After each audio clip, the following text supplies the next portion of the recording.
Le film aborde des thèmes qui questionnent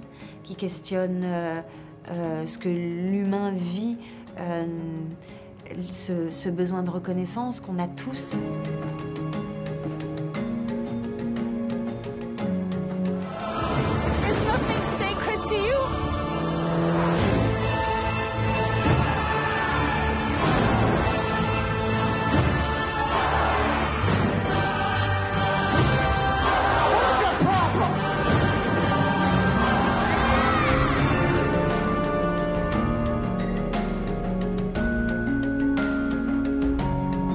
C'est un grand film de cinéma, de musique, de poésie, sur l'histoire tumultueuse d'un homme et d'une femme qui ont besoin d'être regardés, et quand on va leur enlever ça, d'être regardés, d'être écoutés, d'être aimés, alors va apparaître la tragédie. Il y a une dimension d'opéra qui transcende tout ce film musical.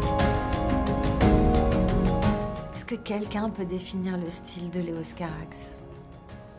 Il y a autant d'ombre que de lumière.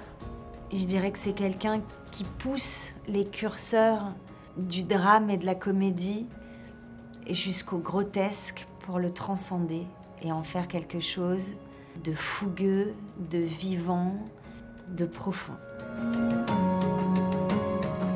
Alors effectivement, c'est une particularité du film de chanter en direct, à la différence de comédie musicale où généralement on enregistre les chansons en studio et ensuite on fait des playbacks sur le plateau. Chanter en direct, ça amène de l'excitation et de l'anxiété, c'est-à-dire que quand on chante, tout notre corps est engagé dans le chant. On va chanter en studio, on ne va pas être en train de faire autre chose. Tout est concentré et focalisé sur le chant.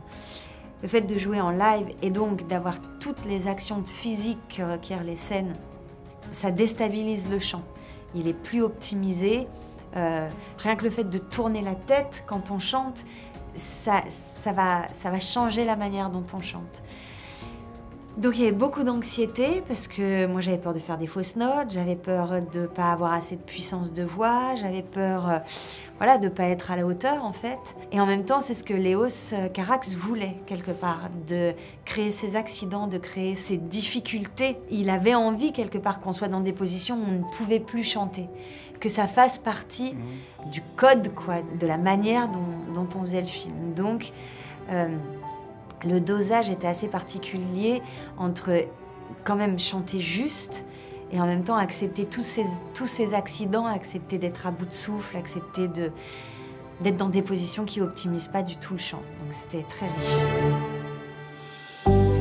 Parfois, effectivement, ne serait-ce que le chant, donc il y a l'opéra effectivement, mais ne serait-ce que le chant qui est quelque chose donc qui n'est pas du tout réaliste, on ne se parle pas en chantant.